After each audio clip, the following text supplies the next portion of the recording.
John 15. I am the true vine, and my Father is the gardener. He cuts off every branch in me that bears no fruit, while every branch that does bear fruit he prunes, so that it will be even more fruitful. You are already clean because of the word I have spoken to you. Remain in me, as I also remain in you. No branch can bear fruit by itself, it must remain in the vine. Neither can you bear fruit unless you remain in me. I am the vine, you are the branches. If you remain in me and I in you, you will bear much fruit. Apart from me you can do nothing. If you do not remain in me, you are like a branch that is thrown away and withers. Such branches are picked up, thrown into the fire, and burned. If you remain in me and my words remain in you, ask whatever you wish, and it will be done for you. This is to my Father's glory, that you bear much fruit, showing yourselves to be my disciples.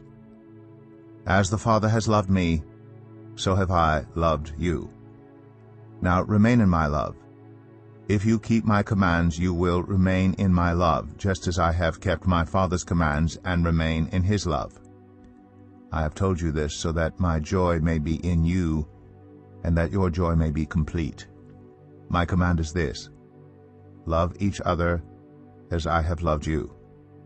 Greater love has no one than this, to lay down one's life for one's friends.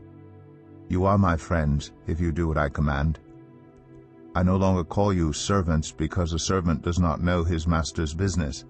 Instead, I have called you friends, for everything that I have learned from my Father I have made known to you.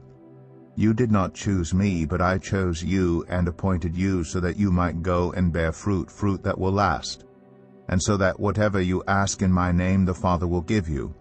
This is my command: love each other. If the world hates you, keep in mind that it hated me first. If you belonged to the world, it would love you as its own. As it is, you do not belong to the world. But I have chosen you out of the world. That is why the world hates you. Remember what I told you, a servant is not greater than his master. If they persecuted me, they will persecute you also. If they obeyed my teaching, they will obey yours also. They will treat you this way because of my name, for they do not know the one who sent me. If I had not come and spoken to them, they would not be guilty of sin, but now they have no excuse for their sin. Whoever hates me hates my Father as well. If I had not done among them the works no one else did, they would not be guilty of sin. As it is, they have seen, and yet they have hated both me and my Father. But this is to fulfill what is written in their law: they hated me without reason. When the Advocate comes, whom I will send to you from the Father, the Spirit of truth who goes out from the Father, he will testify about me. And you also must testify, for you have been with me from the beginning.